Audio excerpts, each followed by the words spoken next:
Thanks for stopping in and sitting down because today we get to launch what hopefully is going to become a series here at IAS where we dig in a little deeper into automation in everyday lives.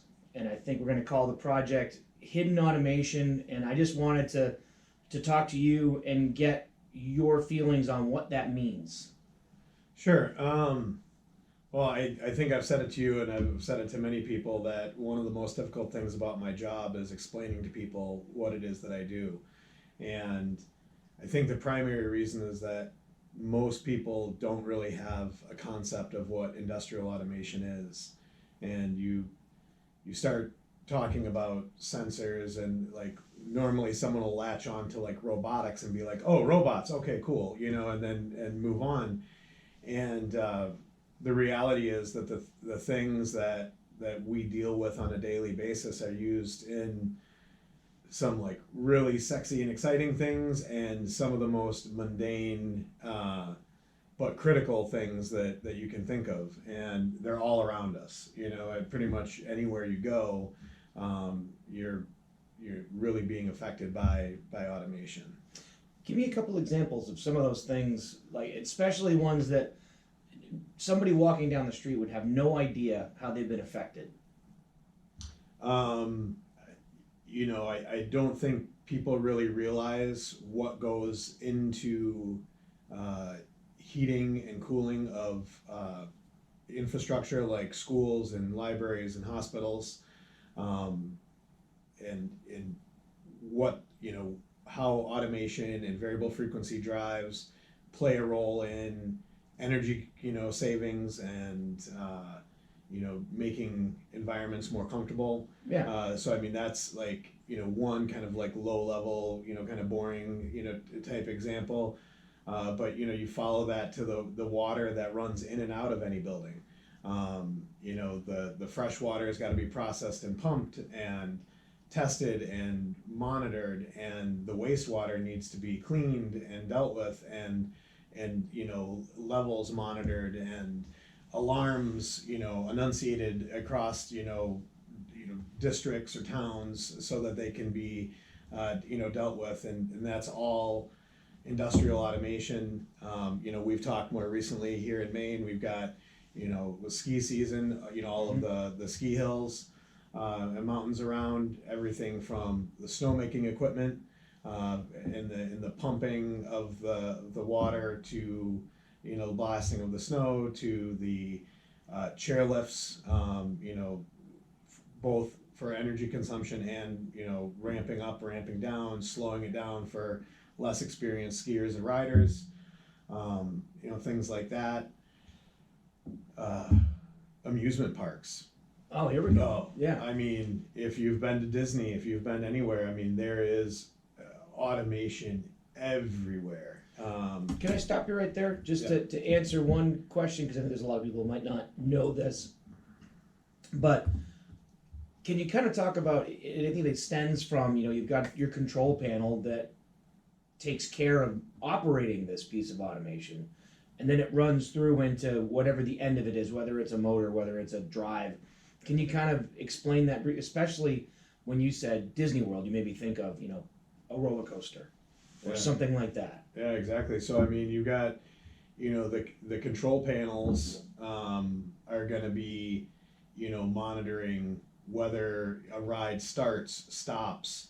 You think about when you go to a carnival or anything like that, you typically, there's some box on a pedestal, and you're going to see, and so right there, the box, the pedestal, the push buttons that you see. Normally you see some big 30 millimeter push buttons. There's a red e-stop on there.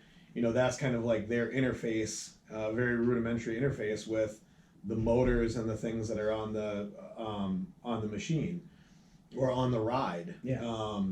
And then the roller coaster rolls up, and all the people are in the turnstiles waiting in line. Well, how do you know exactly where to stop that roller coaster? Well, it's the sensors that are down in the tracks to make sure that it's going to come in quick, and then all of a sudden it's going to slow down and creep to a position, and when the doors open,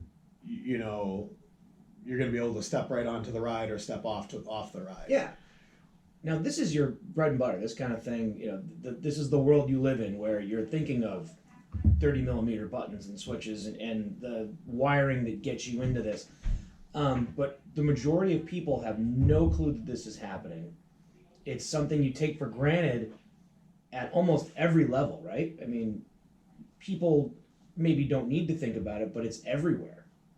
Yeah, it absolutely is everywhere, and you don't need to think about it, and normally because it is industrially hardened, and normally a lot of this stuff isn't flaking out and taking lots of maintenance and things like that. They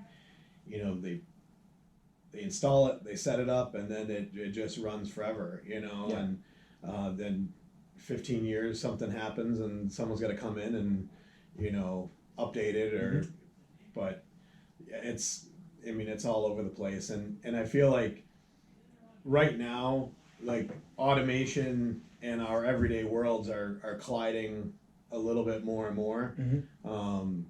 We have, I was telling you, we have customers that are building machinery for some of the big box stores, that are Right. doing, orders that are being processed online. They're going around the stores and actually picking product automatically. If you walk in some of the big stores, there'll be towers where you scan your order number and then it brings it down.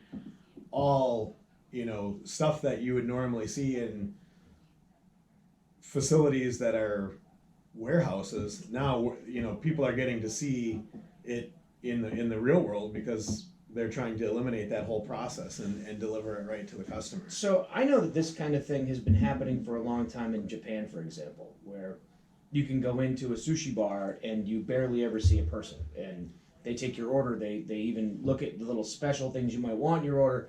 They present you with your meal as you wanted it. I know we're a bit behind the curve, but is this ever something you see in our daily lives? It's happening already. There's several. There's at least a couple of restaurants in Massachusetts that are working with robotic kitchens. Cruise ships.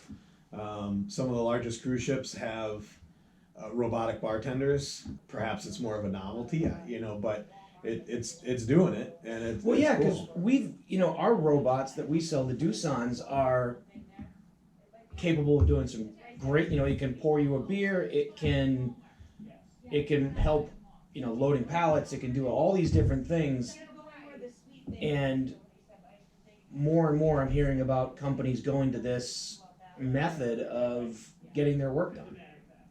And I think it's only going to become more commonplace, and I think something that I used to hear all the time was the notion that automation or robotics took people's jobs, and if you equate it to the idea of like the service industry, where bartending, well, rather than tying someone up that's capable of actually enhancing the experience that the customer might have by interfacing with them, they're standing at a tap. How much time is spent at a tap handle for a given shift for a busy bar? Well, now automate that, and now that person is actually out there checking on the customers, making sure they have what they need, and then delivering a properly poured beer. And I think that in the end, that person's still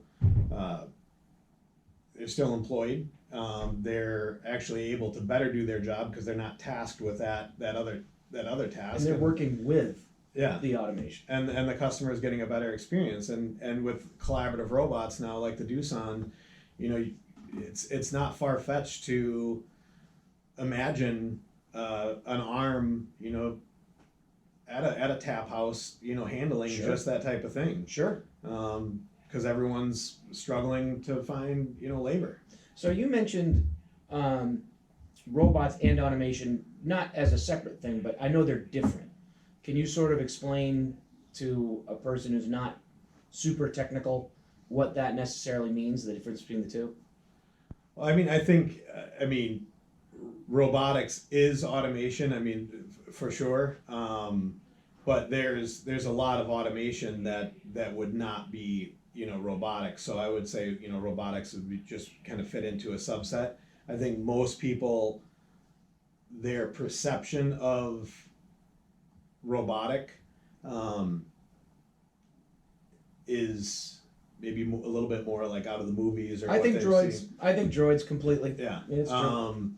So I think it can get down into, the reality is if it's something that's performing a task that has some motion in it, that's repeating it, you could probably call it robotics, but what we're dealing with the most is robotic arms that can be trained and paired with end of arm tooling to do anything from pour a beer, like we've done here at Oktoberfest, to load paper in a press, to a machine part, to holding a part and presenting it to a human laborer to do welding or some sort of assembly in different angles so that it's more ergonomic for them. So it's really, the sky's the limit, which is kind of the cool thing about robotics. Oh yeah. I mean, I love the fact that you kind of opened my eyes to it over the last few months, especially kind of pulling the top off of where you find it in places you don't expect, and to kind of shift the conversation that way, if that's okay. We've talked about skiing already, and I know that in the future we want to be able to talk to at least a couple of the local mountains about how they've utilized it. But what are some of the other local industries, especially our neighbors, basically, who use it? Yeah, I mean, by our neighbors, the breweries that are all around IAS are certainly using automation to varying degrees. The larger breweries, a brewery like Allagash has got more automation than some of the smaller ones, but they all have some degree, even if it's just temperature control, maintaining the temperatures. But I think with what we're finding is that the secret to a good beer or a good anything is consistency. Yeah. If you find a recipe that works well and a method that works well, the more variables that you can control, the incoming water, the humidity, all of those things. If you can quantify those things and be able to track them, now when you look back at how a batch came out, you can start to kind of fine tune and tweak. In the cultivation, both cannabis and any kind of greens. I mean, we're seeing like micro gardens, popping up, sprouts, indoor, fresh farming, and again, automation. The more consistent we can, replicate nature, the more consistent product that you're going to get out. Yeah, I mean, it sounds like you're using that information to make your product better, whether it's doing it that way or even, just the fact that you're not wasting any movement with a robot. It's doing the same task over and over perfectly every time. So hopefully as we go forward, we get a chance to continue to talk with some of our neighbors maybe and people around here about what automation means nowadays in these industries. Any wishes going forward? Like what do you hope to be able to maybe interact with in the future? I tell you what, I think that if we're able to kind of get around to see half of the stuff that we're involved with, just here in New England, it's some really exciting stuff and colorful characters and exciting applications that that's part of my favorite part about my job is walking through and getting to see how something's made. We have a lot of OEMs in New England that are making some really cutting edge stuff that I'm hoping that we can get them to share a little bit. Everything from 3D printing out of metals to making crystals for solar panels to biodegrading food waste. It really kind of blows the mind how many different things that we have. Well, and you in sort our of backyard. you spiked my brain here for a minute, because for a long time OEMs were IAS's bread and butter. This is where we made the hay, right?